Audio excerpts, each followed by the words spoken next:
Only 3 months after celebrating her Platinum Jubilee, the world mourns the death of Queen Elizabeth II. She was Britain's longest-serving monarch, reigning for 70 years. Throughout the decades, the Queen became an international icon and even a trendsetter, especially when it came to Queen Elizabeth's beloved corgis. Queen Elizabeth's love for corgis began at a young age. At just 7 years old, Princess Elizabeth adopted her first corgi. Officially named Rozavel Golden Eagle but lovingly called Dookie, the dog was the first of over 30 corgis the royal owned throughout her life. Lady Jane joined Dookie a few years later.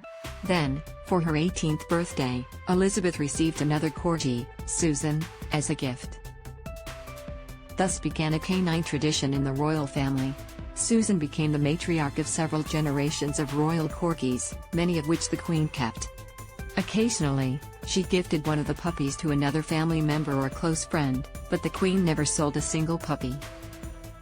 The last of Susan's line came with the death of the Queen's beloved Willow in 2018. Queen Elizabeth's corgis were also responsible for the birth of a new hybrid, the Dorgie, after Princess Margaret's dachshund mated with Susan's great-great-granddaughter Tiny. The line produced about 10 Dorgies.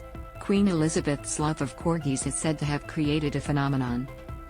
Corgi registrations in the Kennel Club reportedly rose in 1936, the year Elizabeth adopted Lady Jane, and again in 1944, the year she got Susan.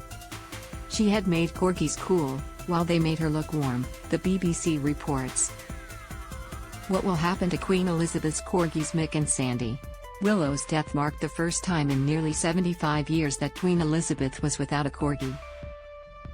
But when the Queen went into isolation during the pandemic, her son Prince Andrew gifted her Mick and another corgi, which died shortly thereafter. In 2021, for the Queen's 95th birthday, Prince Andrew and his daughters, Princesses Beatrice and Eugenie, presented the monarch with Sandy, Queen Elizabeth's final corgi. Upon the Queen's death, Mick and Sandy will reportedly go to Prince Andrew and his ex-wife, Sarah, Duchess of York.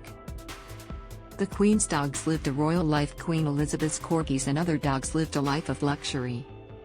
They slept in her private apartment in Buckingham Palace and enjoyed their own dog room with raised wicker baskets lined with cushions to keep drafts away, journalist Penny Junor wrote in her book All the Queen's Corgis.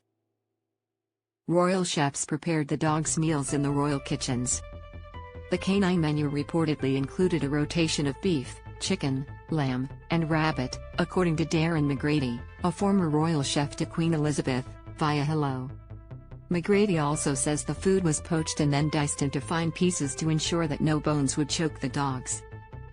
Another of the Queen's former staffers, royal footman Stephen Kay, told Woman and Home that each dog had customized dietary requirements and was served meals in silver bowls with their names engraved on them. And because Queen Elizabeth and her corgis were famously inseparable, she took them with her whenever she traveled.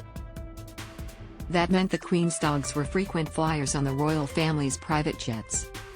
Whether Prince Andrew and Sarah, Duchess of York, will maintain the luxurious treatment of Queen Elizabeth's corgis is yet to be seen. But it would surely please Her Royal Highness to know her beloved companions will remain in the royal family. Why were Queen Elizabeth's bees informed of her death?